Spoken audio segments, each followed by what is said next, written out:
Hello students. So today I am Dr. Priyanka. So we are going to start with the third chapter of Unit 1, 12 CBSE, that is sexual reproduction in human beings. Students, in the last two chapters we have discussed about the sexual reproduction and the living world and the matters and the properties and the character sketch of living things and the non-living things and everything about the asexual reproduction that is in plants. Okay, कि plants के अंदर reproduction कैसे होती है. Reproduction का simple मतलब हम लोगों ने अच्छी तरह सीखा कि रिप्रोडक्शन का मतलब बच्चे ये होता है कि वन जनरेशन से दूसरी जनरेशन में जाना और कोई ना कोई चीज है जो पास ऑन हो रही है from one generation to another generation. ठीक है, अब शुरू में हम लोग ये कैसे कह सकते हैं कि मैं अपने फादर से मिलती हूँ या आप लोग अपने पेरेंट्स से रिजेंबल करते हैं. आपकी बेसिक से आपके इमोशनल कैरेक्टर्स, आपके मॉर्फोलॉजिकल फीचर्स, आपके फिजिकल फीचर्स, ये सब कुछ हम लोगों ने लास्ट चैप्टर्स में डाला. And in the next unit 2 we are study brief about the DNA and the inheritance, the principle of inheritance all the way. Okay, तो अब हम लोग ये देखेंगे कि ह्यूमन बींग्स बच्चे आते हैं मैमल्स में. ठीक है, मैमल्स में कैसे रिप्रोडक्शन होती है, कैसे एक न्यू ऑर्गेनिज्म बनता है, कैसे उसकी वो लाइफ में एंटर करता है, क्या क्या प्रोसेसेस है. हम लोगों ने ये बहुत अच्छे से जाना कि I am the haploid organism. Haploid organism मतलब मेरे में एक टाइप के गैमेट्स मिलेंगे, चाहे वो मेल्स के होंगे. अगर मैं मेल ऑर्गेनिज्म हूं तो मेरे में मेल के गैमेट्स मिलेंगे, अगर मैं फीमेल हूं तो मेरे में फीमेल के गैमेट्स मिलेंगे. This is very much clear. और जब मेल और फीमेल दोनों के गैमेट्स मिलते हैं, ठीक है, तो वो क्या फर्टिलाइजेशन का प्रोसेस कहलाता है. और उस फर्टिलाइजेशन के प्रोसेस में जो प्रोडक्ट फॉर्म होता है आप हम उसको क्या कह देते हैं, जाइगोट. Very good. तो अब हम बात करेंगे ह्यूमन रिप्रोडक्शन की. ह्यूमन रिप्रोडक्शन बेसिकली हम लोग इसलिए पढ़ते हैं क्योंकि जिन बच्चों ने आगे अपना करियर, मेडिकल करियर परस्यू करना है इन केस ऑफ मेडिकल फील्ड, उनके लिए this is the physiology part for the patients के लिए एक तरीके का फिजियोलॉजी थीम है. तो अगर मैं बच्चे सेक्सुअल रिप्रोडक्शन की बात करूं, अगर मैं मैमल्स की बात करूं तो हम बहुत अच्छे से जानते हैं कि मैमल्स में जो मोड ऑफ रिप्रोडक्शन है वो है सेक्सुअल रिप्रोडक्शन. सेक्सुअल रिप्रोडक्शन का हम बहुत अच्छे से क्लियरली डिस्कस कर चुके हैं. Then the fusion of male gamete with a female gamete is known as sexual reproduction. Okay, तो अब जो sexual reproduction की बात करते हैं तो sexual reproduction में बच्चे आपके बहुत सारे processes आते हैं. Processes में first is your gametogenesis. ये हमने लास्ट यूनिट में प्लांट्स में भी देखा था. इन द एग्जैक्ट वे हम लोग ह्यूमन बींग्स में ये फॉलो करते हैं. Next is your insemination. Next is your fertilization. Next is your cleavages process. Next is your implantation.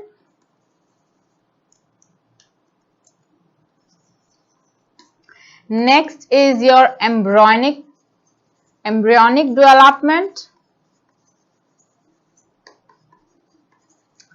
and last is your parturition. थोड़ा सा जस्ट जान लेते हैं कि ये सारे जो 5-6 टाइप के प्रोसेसेस हैं, स्टेप्स हैं, क्या हैं ये. गेमेटोजेनेसिस बच्चे हम लोगों ने बहुत अच्छे से जानते हैं कि कुछ ना कुछ ऐसा होना चाहिए. अब जैसे फॉर एग्जांपल आप कभी शॉप्स के पास जाते हैं तो वो हमको, अगर आपने उसको कहा कि मुझे टॉफी दे दो, तो टॉफी जो कभी भी आती है वो रैपर में पैक्ड आती है.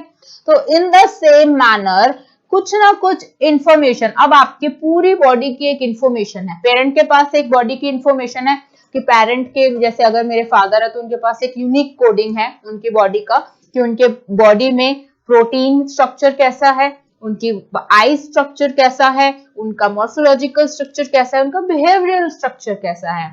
ऐसे ही मदर की बॉडी का एक यूनिक स्ट्रक्चर होगा बच्चे. वो किसी न किसी में तो पैक होंगे ना. तो वो जो किसी न किसी का आंसर ये है कि वो किस फॉर्म में ट्रांसफर होते हैं from parent to next generation. They are in the form of gametes. जो गेमेट्स होते हैं बच्चे, उसमें बेसिकली उसके अंदर के जो जीन्स होते हैं उसके अंदर you have the whole processes. अब एक बात सोचो, ऐसा क्यों नहीं होता कि आपके बॉडी का कोई भी सेल, अब हम कहते हैं we are human beings, we are complex organisms, तो हम लोग अगर कॉम्प्लेक्स ऑर्गेनिजम्स कहते हैं बच्चे, तो हम लोग ये कहते हैं हमारे पास स्पेशलाइज्ड ऑर्गन्स हैं हर एक अलग अलग फंक्शन परफॉर्म करने के लिए, वरना बैक्टीरिया भी तो रिप्रोडक्शन करता है, ऐसे मीबा, पैरामीशिया हम लोगों ने शुरू से देखा, लेकिन हम ह्यूमन बींग्स इसलिए कहलाते हैं कॉम्प्लेक्स ऑर्गेनिज्म बिकॉज हमारे पास specialized group of tissues and cells and organs are working for performing a specialized function। ऐसे रिप्रोडक्शन का फंक्शंस अगर मेल्स की बात करूं तो टेस्टिस परफॉर्म करता है गेमेटोजेनेसिस के लिए, और फीमेल्स की बात करूं तो ओवरीज परफॉर्म करती है एग और ओवम बनने के लिए। सो इन दिस केस जो ओवम है, जो आपका रिप्रोडक्शन का यूनिट है और रिप्रोडक्टिव ऑर्गन्स है बेसिकली, वो एक स्पेशलाइज्ड फंक्शन परफॉर्म करते हैं और उनके अंदर ही जो गैमेट बन रहे हैं उनके पास पूरे बॉडी का एक स्ट्रक्चर होता है, एक डिजाइन सेल कॉम्बिनेशन होता है कोडिंग का, जिसमें वो इंफॉर्मेशन जब फ्यूजन होती है इन द मदर्स बॉडी तो वो फ्यूजन ट्रांसफर होके एक जाइगोट में बनती है और वो जाइगोट आगे पास ऑन होता है और पास ऑन होके वो जाइगोट एक न्यू लिविंग ऑर्गेनिज्म क्रिएट करता है।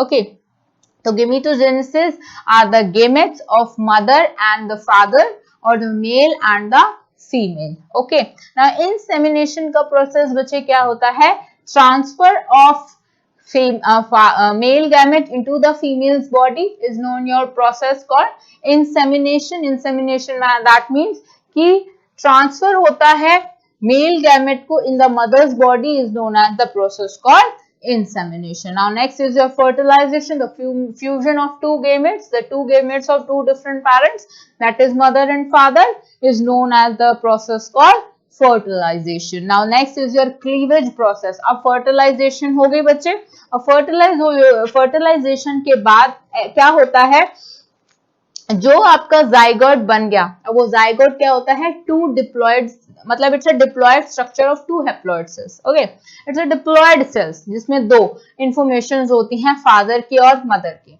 ठीक है। अब इनकी क्लीवेज प्रोसेस होता है, मियोसिस, माइटोटिक डिवीजन होती है, 2 से 4, 4 से 6, 6 से 8 ऐसे सेल की डिवीजन होती है। जब एक पर्टिकुलर 12 या 6 सेल स्टेज पे आ जाता है तब वो जाके इम्प्लांटेशन का प्रोसेस करता है। इम्प्लांटेशन के प्रोसेस में बच्चे क्या होता है कि जो जाइगोट फॉर्म हुआ है, जो आपका मेनी सेल स्टेज फॉर्म हुई है, वो लुढ़कता लुढ़कता लुढ़कता लुढ़कता कहाँ चला जाता है, यूट्रस में चला जाता है, and it will implant to the wall of uterus. And when the moment it implant to the wall of uterus, now this is called as implantation. जब उस इम्प्लांट की ग्रास, इम्प्लांट का मतलब क्या होता है, जैसे आप किसी चीज को बोते हो ना, सीड बोते हो जैसे, एंड द सेम मैनर वो जो यूट्रस की वॉल पे वो जो जाइगोट होता है वो इम्प्लांट कर दिया जाता है, मतलब बो दिया जाता है in a manner, and the connection between the uterus and the mother's uterus and that cell stage and the tissue, the trophoblast, is known as placenta। placenta होती है उसका connection between the growing fetus and the uterus and the mother's uterus, ठीक है। उसके बाद embryonic development start होती है। Embryonic development में बच्चे आपकी एम्नियोटिक सैक बनती है, उसमें एम्नियोटिक फ्लूइड, फिर first trimester of pregnancy, second trimester of pregnancy, वो अलग सब्जेक्ट्स हैं। देन योर पार्चुरेशन, पार्चुरेशन मतलब बच्चे होता है डिलीवरी, ठीक है, जब जो फुली डेवलप फीटस या ऑर्गेनिज्म है वो बाहर आता है तो उस प्रोसेस को क्या देते हैं, parturition period. Okay, so we have discussed these all steps in brief, ठीक है। नाउ एक चीज मुझे बस आपके साथ इसमें डिस्कस करनी है ब्रीफली, जो कि वेरी इंपॉर्टेंट भी है, दैट इज इम्प्लांटेशन। इम्प्लांटेशन में बच्चे आपका एक है पार्ट, इसमें establishment of placenta. Establishment of placenta में है बच्चे अ फेटो material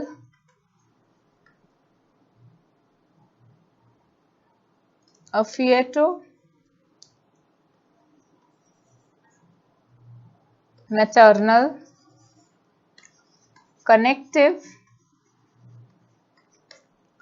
called placenta develops for attachment, nutrition, respiration, and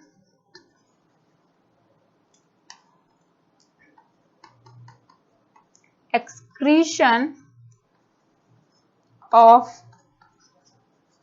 embryo. Okay.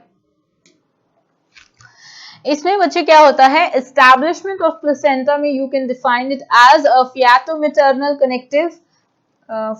connectivity you can say as, or you can say connectivity, you can add it, you can say it like connectivity. A feto-maternal connectivity called placenta develops for attachment, nutrition, respiration and excretion for embryo. अब mother और foetus के बीच में, the growing foetus और growing baby के बीच में जो connection होता है, जिससे जो मदर खाती है वो ही बच्चा खाता है, जो मदर रेस्पायर कर रही है वहीं से, कौन सा वो कनेक्शन है, वहीं से जहां से बेबी रेस्पायर करता है, एक्सक्रीट करता है, अपना एक्सक्रीटा ट्रांसफर करता है इन अ वे, उस कनेक्टिविटी को बोल देते हैं placenta. So it is known as the fetomaternal connectivity. Okay, now next is your, अगर मैं थोड़ा सा और इसके ब्रीफ में जाके डिस्कवर करूं या बात करने की बात करूं, तो दैट इज योर बेटा एम्ब्रियोनिक डेवलपमेंट. ठीक है, एम्ब्रियोनिक डेवलपमेंट की बात करती हूं. अब एम्ब्रियोनिक डेवलपमेंट में क्या कहती हूं, the implanted embryo undergoes gastrulation,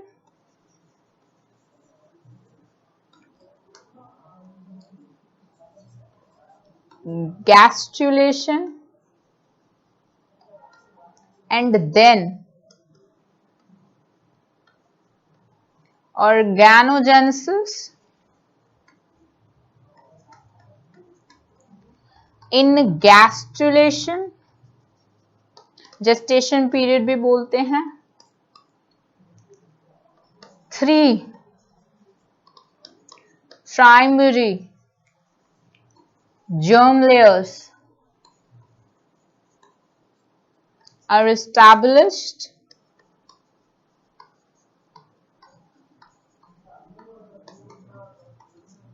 the various tissues, organs and organ systems develop during organogenesis. इसको यहीं तक करो बस, ठीक है. Okay, embryonic development.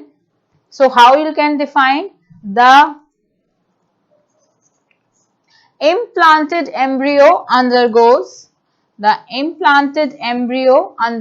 gastrulation and then organogenesis. gastrulation में बच्चे क्या होता है कि सबसे पहले आपने 11th क्लास में पढ़ा होगा, एक सिलोम टाइप का स्ट्रक्चर बनता है, पढ़ा है? सिलोमिक स्ट्रक्चर जो हमने पढ़े थे 4 और 3 टाइप के, ठीक है, pseudocoeloms and etc. Acoelomate structures in that case. Very good. ठीक है, तो अगर सिलोमेटिक स्ट्रक्चर्स की अगर मैं बात कर रही हूँ, तो बच्चे वो जो सिलोमेटिक स्ट्रक्चर्स होते हैं वो 3 जर्म लेयर से बने हैं, मतलब 3 ऐसी लेयर्स के सेल से बने हैं कि जिनके सेल्स आर टोटीपोटेंट सेल्स और mesenchymal cells. They have the tendency to develop into new cells. Okay, उन सेल्स के पास एक टेंडेंसी होती है न्यू सेल्स में जाने के लिए, ठीक है. So the implanted embryo undergoes gastrulation. Gastrulation means the formation of 3 primary germ layers and through which various other organs like आपका brain development, आपका heart development, इन्हीं 3 germ layers से निकलता है. And then organogenesis means आपका organs का formations. तो इसको बोल देते हैं organic development during the period of 9 months or 3 trimester periods is there in this case. ठीक है, 3 ट्रिमेस्टर का पीरियड होता है, 9 महीने का पीरियड होता है फॉर ह्यूमन बींग्स. इस पीरियड में आपका एक फीटस ग्रो करता है. ओके,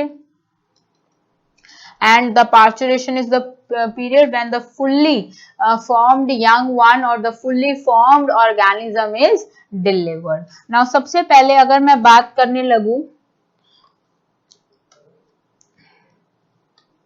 ह्यूमन रिप्रोडक्टिव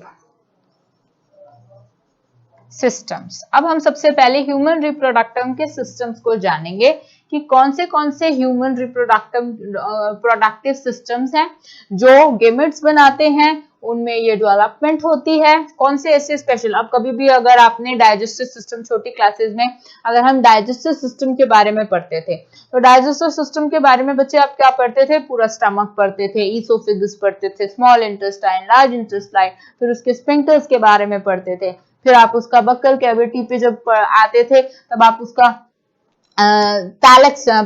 प्लैलेक्स पढ़ते थे, फिर उसके बाद आप सलाइवा पढ़ते थे, फिर आप टीथ्स पढ़ते थे कि टीथ्स का फंक्शन होता है च्यूइंग, खाना अंदर जाता है, सो ऑन. सबसे पहले आप उनके ऑर्गन्स के बारे में पढ़ते थे कि a bell jarred inverted structure और the J shaped sac like structure is called stomach, और इसमें कॉन्ट्रैक्शन एंड रिलैक्सेशन होती है, और कॉन्ट्रैक्शन और रिलैक्सेशन के कारण खाना पचता है, जैसे एक मिक्सी में खाना पचता है. इन द सेम, जैसे एक मिक्सी में खाना कुट जाता है कच कच कच करके, contraction and relaxation that's case.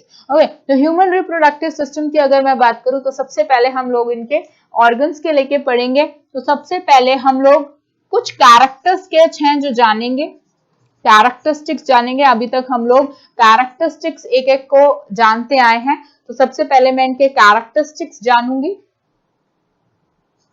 ठीक है, अगर मैं इसके कैरेक्टरिस्टिक जानती हूं तो सबसे पहले कैरेक्टरिस्टिक्स ये हैं बच्चे कि in case of human reproduction sexes are separate.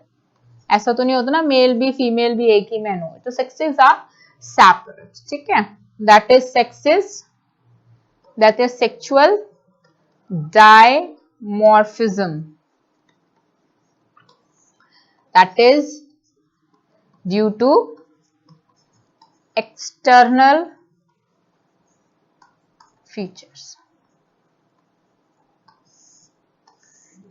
Okay,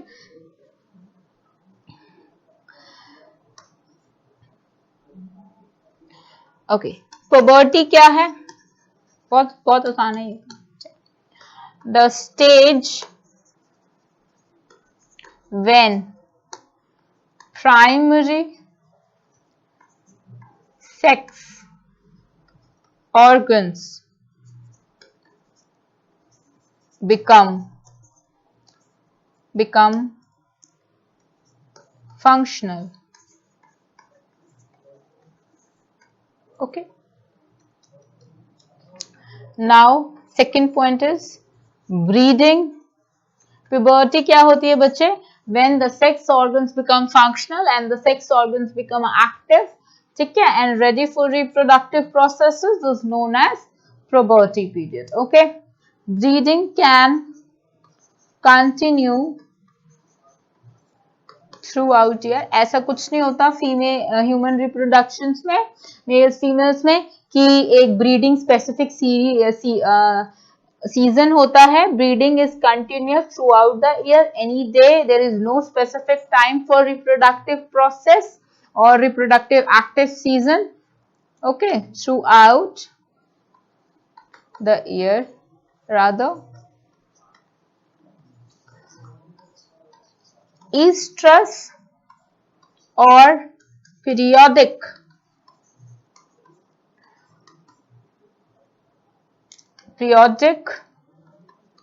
intense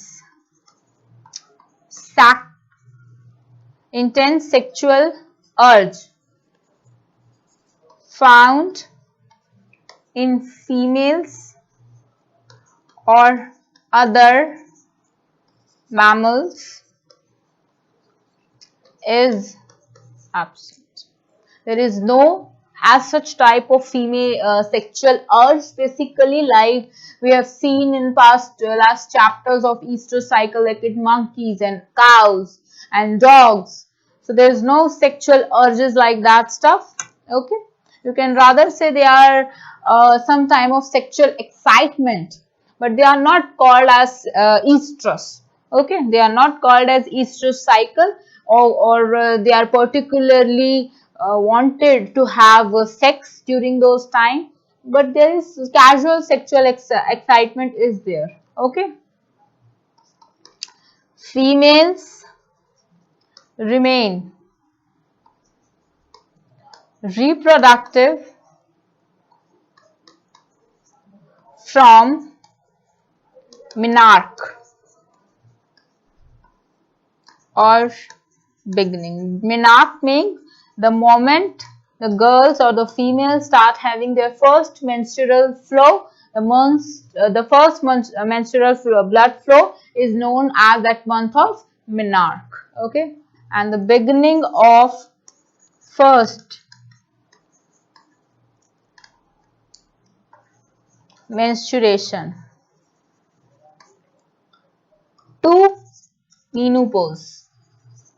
Menopause, जब females stop having their menstrual cycles, they will be inactive for those periods for giving birth to any next. Menopause को कह सकते हो stoppage of menstrual cycle. Okay. अब females have 28 days of 28 days menstrual cycle wherein ovulation occurs roughly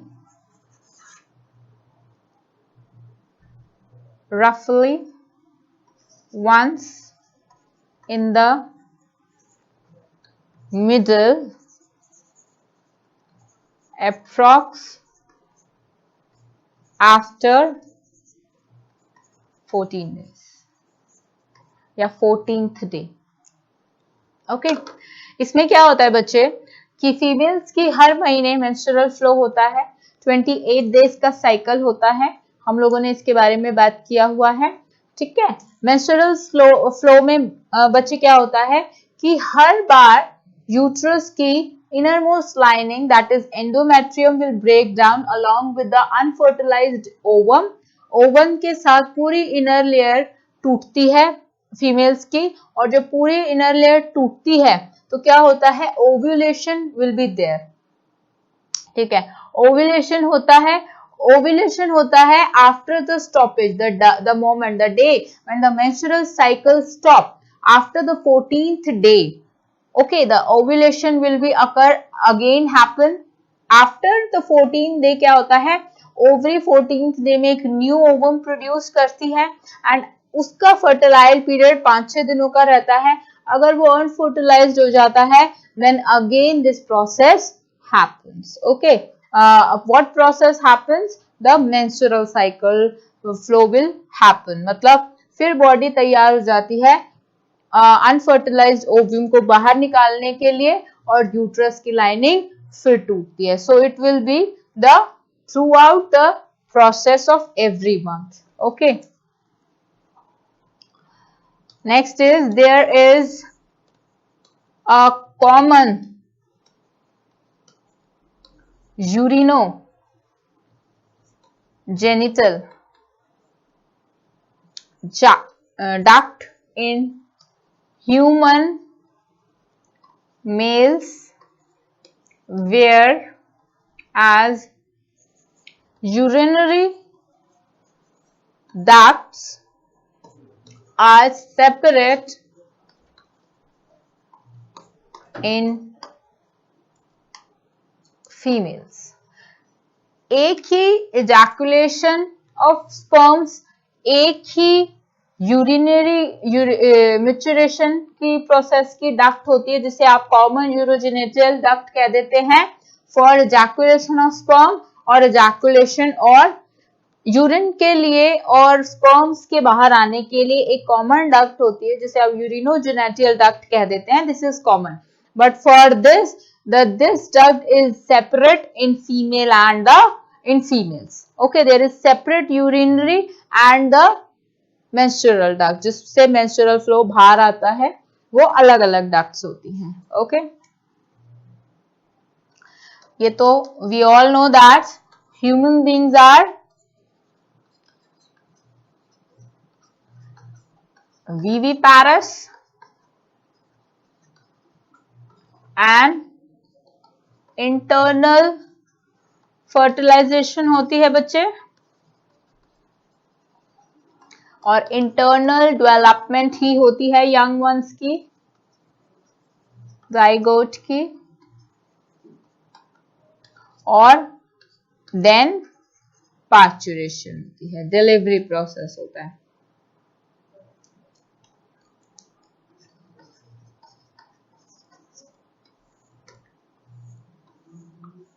okay, so this is the process जो हमने देखा कि how this process goes on.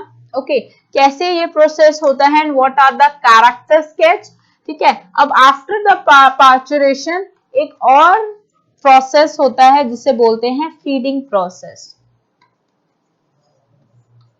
Infants are fed on mother's milk. ठीक है, जिसे हम लोग कह सकते हैं प्रोलॉन्ग्ड पेरेंटल केयर. अब जानवरों में बच्चे ऐसा होता है कि यंग वंस डिलीवर किए चले गए आफ्टर 1 month 2 month और ऐसी कोई प्रोलॉन्ग्ड पेरेंटल केयर नहीं है. Okay, you give the birth to the young ones, you will go away and the young ones will be develop somewhere else like in tortoise and वो अपने आप उनको समुद्र में छोड़ के चले जाते हैं और वो अपने आप आते हैं. In many cases the parents will leave the child, but in case of human beings, in case of mammals specifically, there is prolonged mechanism of infant care. जब तक उनका जो fetus होता है, जो organism होता है, वो इस लायक नहीं हो जाता कि वो पूरा आगे का प्रोसेस सारे फंक्शन मेच्योरली सेफ्टी के साथ हैंडल ना कर पाए. The parents are with the infants or the parents are with their young ones. So reproductive system in case of human beings is a set of interconnected and independent, or you can say interdependent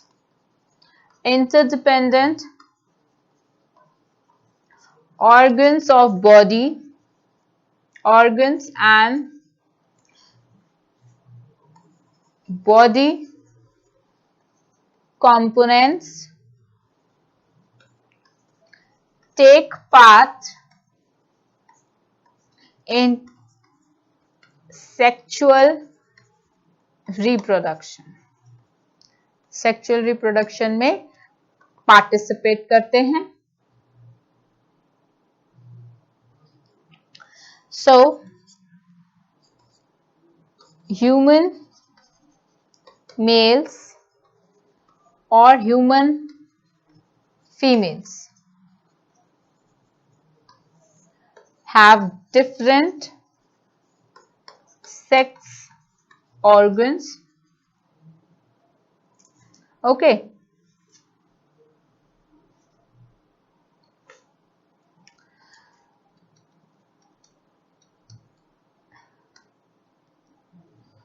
two types of sex organs are there?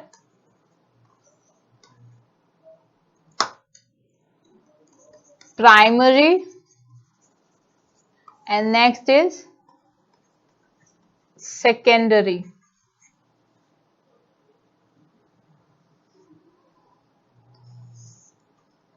Human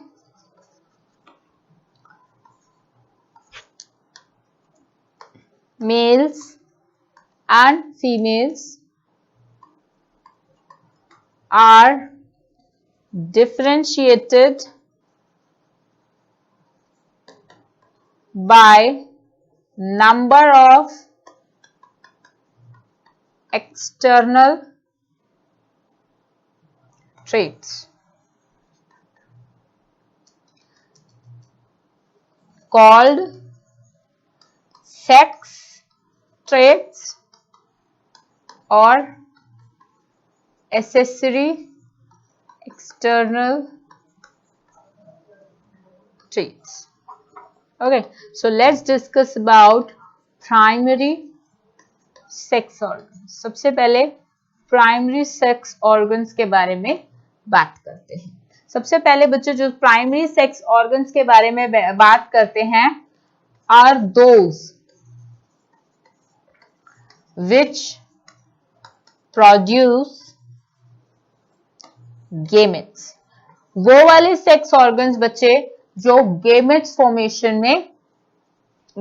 formation का काम करते हैं. ठीक है, वो वाले sex organs जो gametes के प्रोडक्शन में हेल्प करते हैं.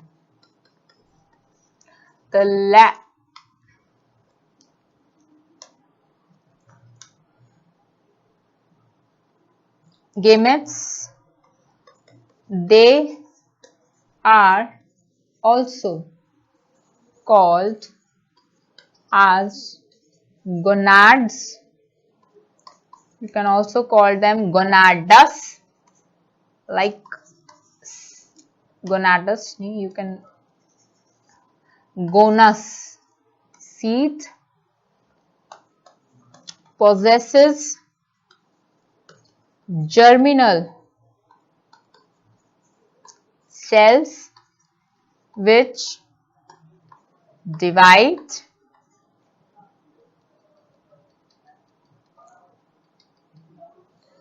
and mature into gametes.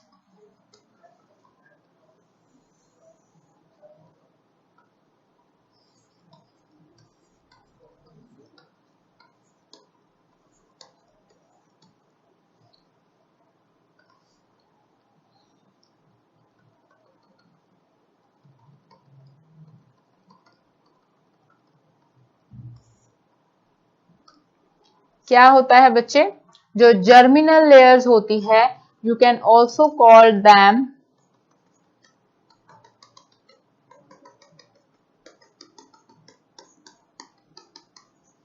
mesenchymal cells. ये mesenchymal सेल्स होते हैं बच्चे, ये mesenchymal cells are totipotent cell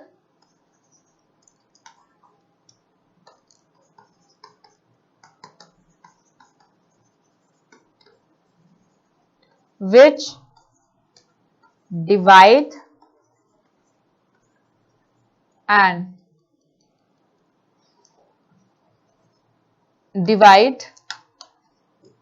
कौन से प्रोसेस से, मियोसिस, माइटोसिस. मियोसिस और माइटोसिस से डिवाइड करते हैं, rather it's meiosis process you can say, and then gametes बनाते हैं. ठीक है, द गोनाड्स ऑफ मेल्स या primary sex organs of males को बोलते हैं टेस्टिस, सिंगुलर टेस्टिस,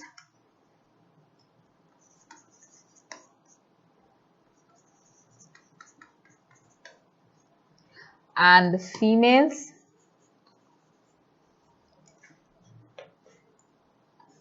को बोलते हैं ovary, singular.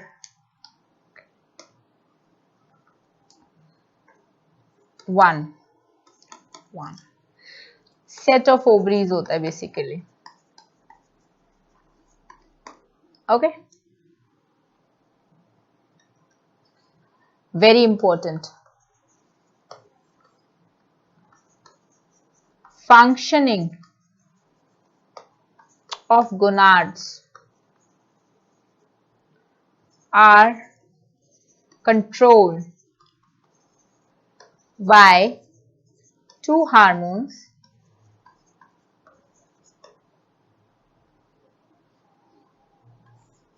FSH, LH hormone from anterior lobe of pituitary gland.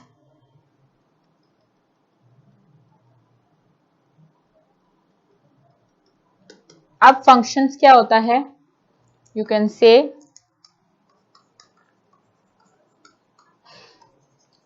functions of testis,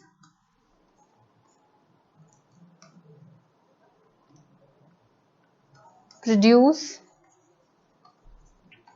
sperms and male hormone, एक मेल हार्मोन भी बनाते हैं which is called testosterone.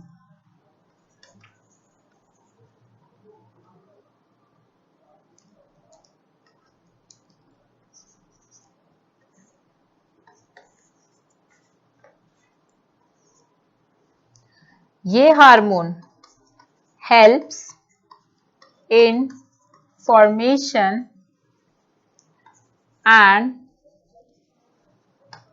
maintenance of secondary sex organ, accessory male glands and external sex character. हाँ, तो जो आपका, अगर मैं ऊपर से बात करूं, जो हम लोगों ने अभी we have just write down whatever. So बच्चे क्या होता है, there are two types of sex organs, the primary sex organs and the secondary sex organs. Primary sex organs में बच्चे मेल के पास होते हैं टेस्टिस और फीमेल्स के पास होते हैं ओवरीज, ठीक है। There is two pairs of testis, there two pairs of ovaries and there is one testis present inside the primary sex organs, that is called gonads of males and the gonads of females are ovaries. Okay, अब ovaries में से जो आपका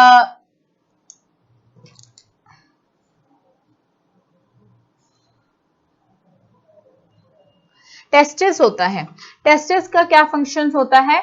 They are indulged in the process of spermatogenesis. Spermatogenesis is the production of sperms and the one hormone which is called as testosterone.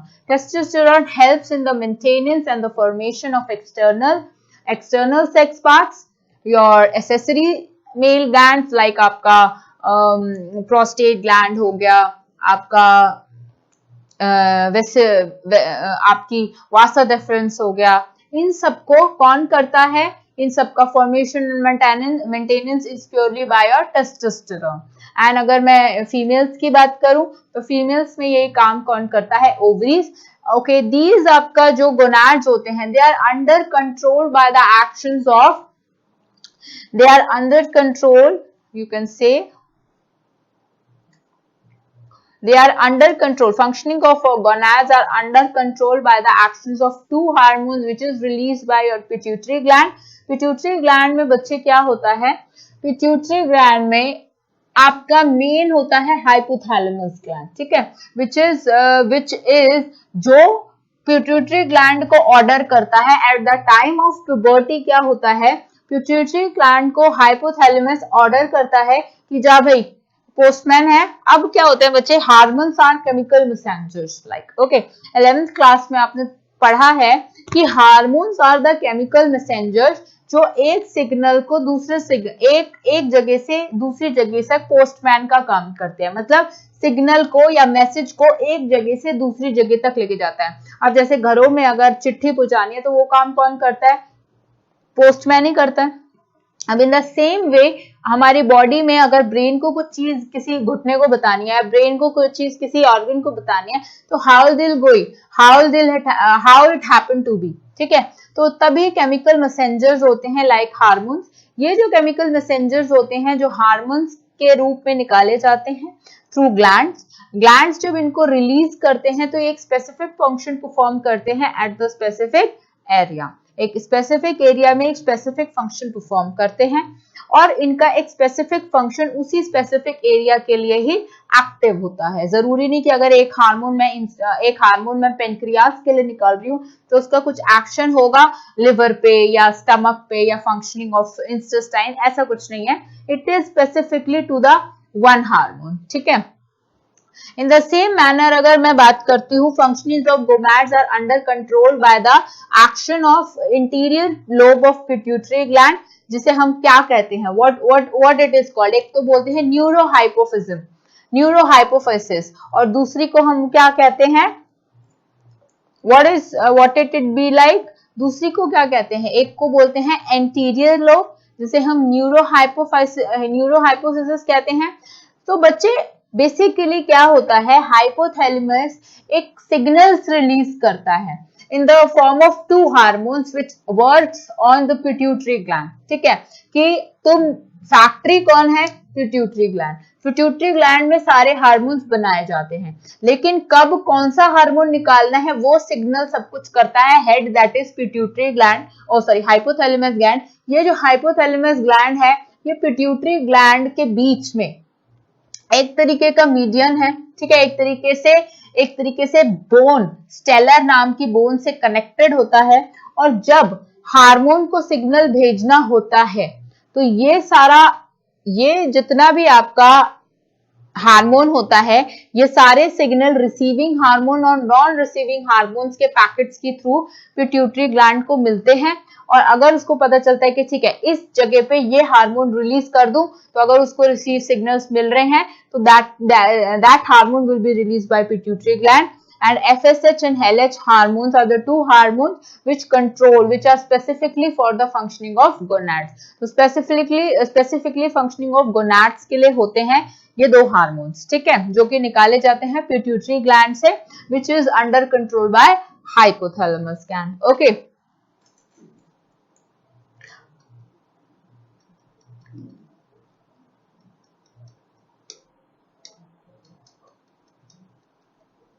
अगर अब मैं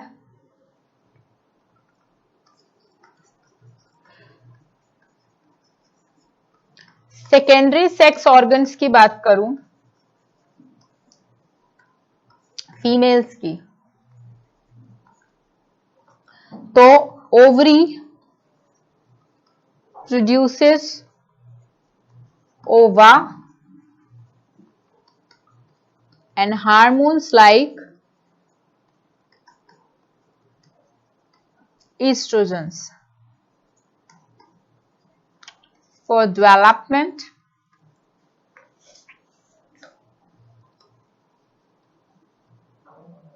and maintenance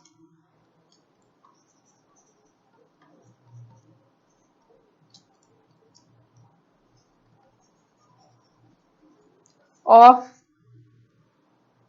secondary sex organs, accessory or external sex characters and a part of menstrual cycle. एक very important चीज,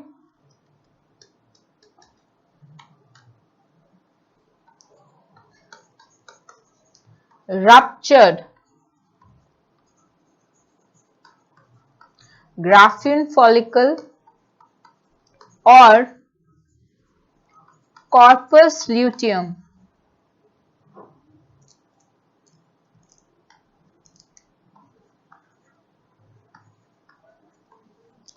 secretes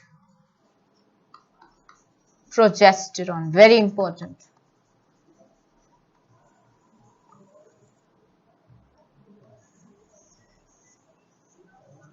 Progesterone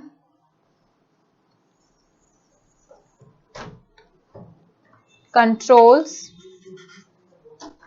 the part of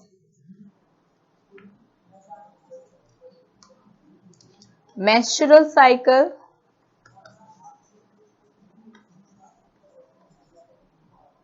okay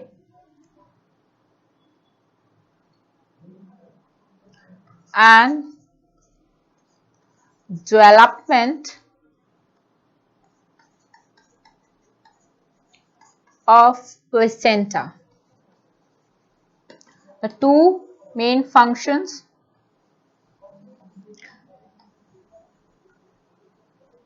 Okay, ruptured Graafian follicle और corpus luteum secretes progesterone, जो brain को signal देता है कि okay now you'll have to break the cycle of uterus, the cycle, not, it is not the cycle, you have to break the lining, the endometrium lining of uterus.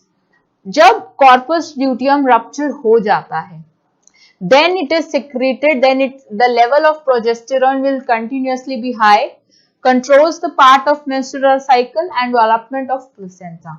तब brain को signal मिलता है जब progesterone level body में high हो जाता है कि अब आपको एंडोमेट्रियम लाइनिंग तोड़नी है और मेंस्ट्रुअल साइकिल का प्रोसेस फिर से स्टार्ट करना है एंड प्लेसेंटा का development at the time of placental formation भी स्टार्ट करना है. ओके, अब हम बात करते हैं बच्चे सेकेंडरी सेक्स ऑर्गन्स के बारे में.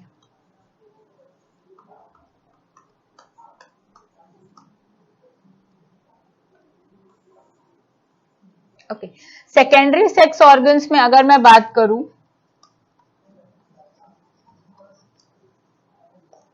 And sex organs, glands, ducts which do not produce, जो गेमेट्स प्रोड्यूस नहीं करते हैं, like in males sperms produce नहीं करते हैं और फीमेल्स एग प्रोड्यूस नहीं करते हैं और उनके अलावा काफी और चीजों में इन्वॉल्व होते हैं, उनको बोल देते हैं secondary sex organs. And hormones, but are sexually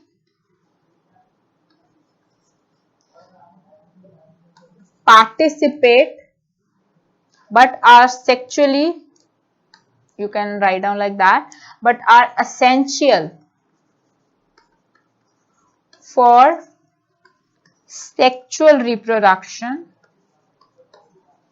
okay, लेकिन सेक्सुअल रिप्रोडक्शन के लिए नेसेसरी होते हैं. जैसे हमने लास्ट क्लास में अगर हमने प्लांट्स की बात की थी तो हम लोगों ने ये देखा था कि सीड्स को जब तक सीड को एक प्रॉपर एनवायरनमेंट नहीं मिलता सीड जर्मिनेशन के प्रोसेस के लिए, वो एक वायबिलिटी का एंडोस्पर्म उसको न्यूट्रिशन प्रोवाइड करता है, ऐसे ही उसकी प्रोटेक्शन करता है फ्रूट वॉल.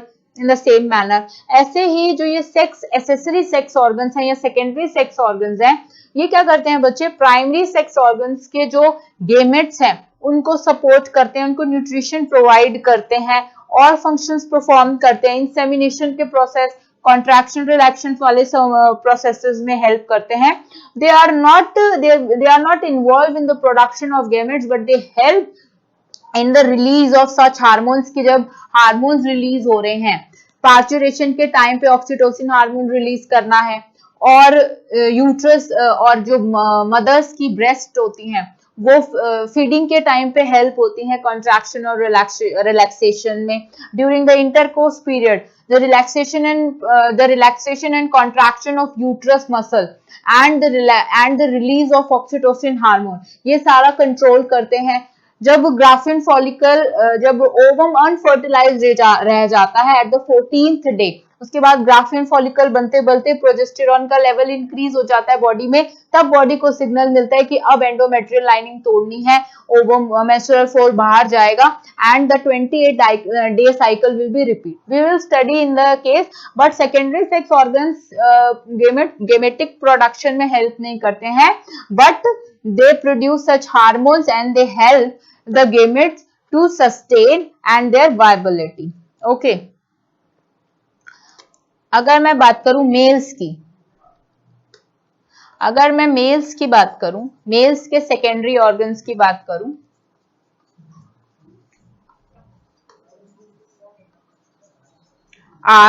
अब मेल्स के सेकेंडरी ऑर्गन्स स्पर्म्स के अलावा और टेस्टिस के अलावा कौन से हैं?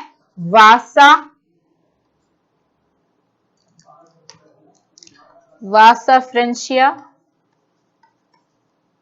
और एपिडिडमिस, वासा डिफरेंशिया,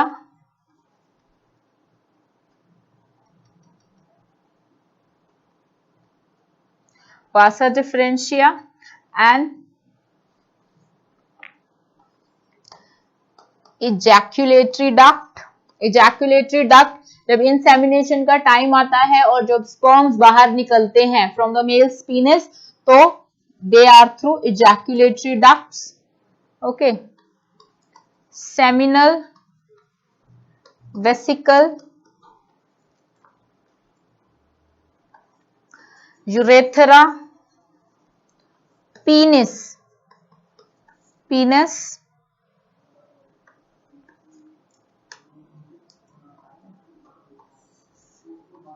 और कौन सा होता है? It is prostate gland. Okay. अगर मैं फीमेल्स की बात करूं, फीमेल्स में सेकेंडरी ऑर्गन्स कौन से होते हैं? और एक्सटर्नल ऑर्गन्स भी कह सकते हैं इनको. It's is like that. Okay. Like Fallopian tube. Fallopian tube क्या करती है? जाइगोट को यूट्रस का लेके जाती है और इस्थमस जंक्शन पे लेके आती है ओवरी के, फलोपियन ट्यूब्स के. ठीक है. और vagina, female's vagina, female's external vagina, the genital organ of the female. You can also call this as external genitalia. And the most important, uterus. Uterus क्या है? कोई बच्चे समझते हैं कि यूट्रस तो नहीं, यूट्रस तो सेकेंडरी ऑर्गन्स नहीं है. क्या यूट्रस कोई गेमेट बनाती है? नो. हार्मोन्स कोई बनाती है? नो. यूट्रस क्या करती है? For the 9th month course it will sustain the developing embryo, it will sustain the developing fetus inside it. ठीक है. जो developing fetus होता है, जो developing baby होता है, उसको 9th month कोर्स के लिए sustain करती है. It is the secondary sex organ of the female's sexual reproductive part. And fallopian tube, vagina. Vagina क्या करती है? Vaginal cervix से it's the opening, it's the point from which the menstrual blood flow out from the mother's body, in which during the intercourse time the male's penis will go inside and the transfer of sperms will take place. So these are the secondary sex organs. The insertion process happens. Okay. अब puberty का time क्या होता है? puberty का time, the stage of maturation, the stage of maturation of reproductive organs. अच्छा, अब क्या होता है, एक स्टेजेस आती हैं। क्या होता है, जब हम बचपन में छोटे होते हैं तब लड़कियां हमारी से हाइट से बड़ी होती हैं, लड़के सोचते हैं कि हम तो पिद्दे से छोटे छोटे से होते हैं। एंड आफ्टर दैट क्या होता है, एकदम से स्टार्टअप शूट होता है और लड़कियां तो छोटी रह जाती हैं और लड़कों की हाइट हो जाती है और लड़कों का बियर्ड आ जाते हैं, भारी भारी उनका बॉडी स्ट्रक्चर, चेस्ट ब्रॉड हो जाती है। और अगर लड़कियों की बात करेंगे तो लड़कियां बचपन में खूंखार टाइप से होती हैं, मर्दाना टाइप से। And after the ages of 10, 12, 13, they show the structures like they are more delicate in one another way, थोड़ी सी delicate हो जाती हैं, वॉइस उनकी सॉफ्ट हो जाती है, स्ट्रक्चर्स उनका फीमेल फेमिनिटिक स्ट्रक्चर बन जाता है। और अगर मेल्स की बात करेंगे, हाई पिच हो जाती है, ब्रॉड शोल्डर्स, बॉडी का स्ट्रक्चर हाई हो जाता है, थोड़ा सा मस्क्यूलिन कैरेक्टर शो होने लग जाते हैं। ये सब क्यों होता है बच्चे? दीज आर द चेंजेस, जो these are the sexual traits जो कि शो किए जाते हैं, जो कि बॉडी शो करती है, बॉडी आपको बताती है कि आपके बॉडी के जो रिप्रोडक्टिव ऑर्गन्स हैं वो मेच्योर हो रहे हैं या हो चुके हैं या होने वाले हैं। ठीक है, अब मेच्योर होने का मतलब ये नहीं है कि the body is ready to have the baby, to have producing. The body is, the reproductive organs are functioning, they are in proper functioning. अब अगर छोटा बच्चा होता है, सबसे पहले आंखें खोलता है, देख रहा होता है टम टम टम टम, तो क्या वो दिख रहा होता है उसको सब कुछ? नहीं। एट द 3 मंथ से पहले तो उसको सारी दुनिया धुंधली दिखाई होती है, बट वो आंख खोल भी रहा होता है, बंद भी कर रहा होता है। From the mother's uterus, from the mother's womb, वो लाइट की तरफ स्टिमुलेशन शो कर रहा होता है, but it is not, he is not ready to see the world clearly. Okay, in the same manner prepuberty एक ऐसी स्टेज है जब रिप्रोडक्टिव पार्ट्स जो होते हैं, ऑर्गन्स जो होते हैं, वो क्या होते हैं, डेवलप हो रहे होते हैं, फुल्ली मैच्योर्ड हो जाते हैं and ready to perform the functions like menstrual cycle in males and the spermatogenesis processes in case of males. ठीक है, जो स्पर्म्स का प्रोसेस होता है वो सारा स्टार्ट हो जाता है at the time of puberty. Okay, अब और कौन से, अब अगर मैं बात करूं फिजिकल चेंजेस की, अगर मैं फिजिकल चेंजेस की बात करूं तो what are the physical changes जो लड़कियों में आते हैं? ब्रेस्ट बनती हैं। ठीक है, ब्रेस्ट का स्ट्रक्चर डिफरेंशिएट हो जाता है, छोटे छोटे में चाहे लड़का हो चाहे लड़की हो, दोनों की एक ही स्ट्रक्चर रहते हैं। बट क्या होता है, at the time of puberty the structures of female, the physical structures of females will be quite different as compare to male. breast shape will be developed, will be differentiated as compared to males। जो males की physical features हैं वो क्या हो जाते हैं? Beard formation हो जाती है, चेहरे पे उनके बाल फॉर्मेशन होता है। लड़कियों के भी तो इतने बाल नहीं होते ना, लड़कियों के तो चेहरे पे इतने बाल शो नहीं कर रहे होते, सो it is somehow like that.